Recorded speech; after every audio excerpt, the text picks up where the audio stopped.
Two front cameras వచ్చే phone ఎప్పుడన్నా చూసినారా మీరు? సో ఇది వచ్చేసి Xiaomi 14 CIVI అంటే సినిమాటిక్ విజన్. మెయిన్ కెమెరా వచ్చేసి 50 megapixel design by Leica and engineered by Leica. Front camera వచ్చేసి two cameras 32+32 megapixel AI cameras. దీని స్పెషాలిటీ ఏంటంటే front and back 4K 60 FPS videos record చేస్తాయి, which is actually very helpful for influencers and food bloggers. అయితే camera ఒకటే మంచిగా ఉంటే సరిపోదు, దానికి సరిపోయే స్క్రీన్ ఉండాలి. ఇది వచ్చేసి quad curve 120 Hz refresh rate ఉన్న Dolby vision HDR10+ screen guys. The max brightness of 3000 nits guys. Too bright ఉంది, చాలా బాగుంది స్క్రీన్ అయితే. దీనికి ఇండస్ట్రీలో fastest that is Snapdragon 8 Gen 3 processor ఉంది.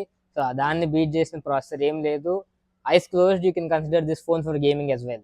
ఏ ఫోన్ కూడా సెంటర్ ఆఫ్ గ్రావిటీ యాక్చువల్గా సెంటర్లో చూడలేదు. యూ గైస్ కెన్ సీ దీని థిక్నెస్ వచ్చేసి 7.4 mm అండ్ వెయిట్ వచ్చేసి ఓన్లీ 179 grams గైస్. ఇది టూ వేరియంట్స్ అవైలబుల్ ఉంది, 8256 అండ్ 12512. 8256 నెట్ ఎఫెక్టివ్ ప్రైస్ వచ్చేసి 39,999. ఇది వచ్చేసి June 20th ఫస్ట్ సేల్ ఉంది. Available in 3 colours, matcha green, cruise blue and shadow black. దీన్ని ప్రీ బుక్ చేసిన వాళ్ళకైతే Redmi watch 3 active absolutely free ఉంది, విచ్ ఇస్ వర్త్ 2,999 గైస్.